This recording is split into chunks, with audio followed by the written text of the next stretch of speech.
بسم الله الرحمن الرحيم. عنوان هذه الحلقة: مشكلة العلوم الإنسانية في العالم العربي. هل هناك مشكلة في العلوم الإنسانية في العالم العربي؟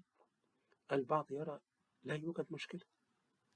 باحثون يحصلون على درجات علمية ويتقدمون لأبحاث ترقية ويحصلون على الأستاذية، إذن هذه مشكلة موهومة. أنا أقول لك إنها مشكلة. لماذا؟ هل لديك نظرية عربية في علم الاجتماع؟ هل لديك نظرية عربية في علم التاريخ؟ هل لديك نظرية عربية في علم السياسة؟ وقس على هذا الكثير. ليس لديك نظرية تفسيرية. ونهرع إلى الغرب كي نحصل على نظرياته.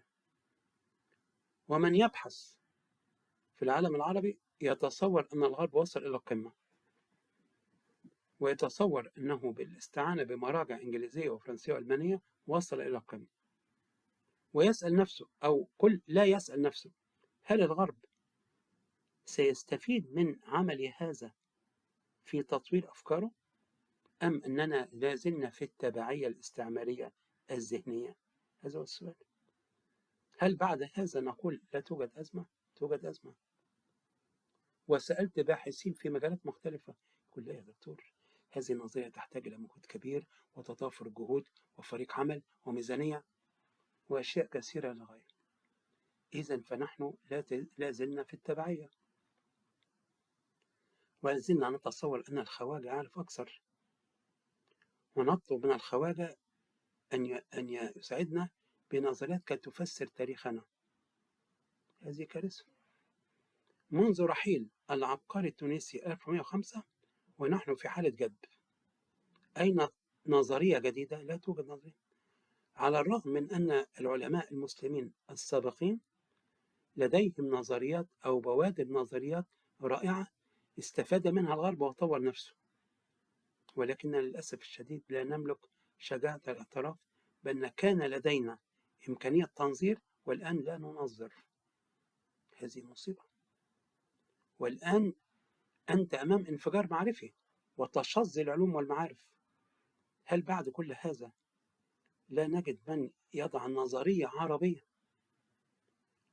بدون نظرية نظل هكذا متفرقين ومتشرذمين، نعاني من تشرذم وتفكك الدراسات، وكل يكتب في جزئية صغيرة. أين الرؤية الشمولية؟ أين النظرية الجديدة التي تضيف؟ لماذا الغرب يضع نظريات ونحن لا نضع نظريات؟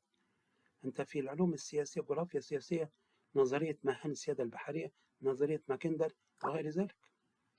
فبصراحة هناك مشكلة، وأخطر شيء لا تعترف بوجود مشكلة أو أن كله تمام. كله تمام هذه مصيبة كبرى. إذن فلنسعى إلى إيجاد نظرية. أنا من قبل تحدثت في مجال الحروب الصليبية، قلت يا جماعة لابد من أن تكون لنا نظرية عربية خاصة بنا. أنت الآن تجد بعض الشباب المتغرب الذي يتصور أن الحل أن يلهث وراء الغرب.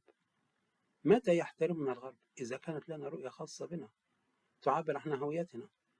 أما أن تكتب التاريخ بلا هوية أنت لا تصلح أن تكون مؤرخا. أنت تترجم وتقوم بالقص واللصق وتحصل على الدكتوراه وتحصل على الأستاذية مع تقديري للجميع. أين الإضافة؟ أين ما يتعلمه الغرب منك؟ هذا هو السؤال. إلى متى التبعية؟ هل بعد هذا تقول لا توجد مشكلة؟ هناك مشكلة كبيرة في غياب النظرية في العلوم الإنسانية. شكرا جزيلا.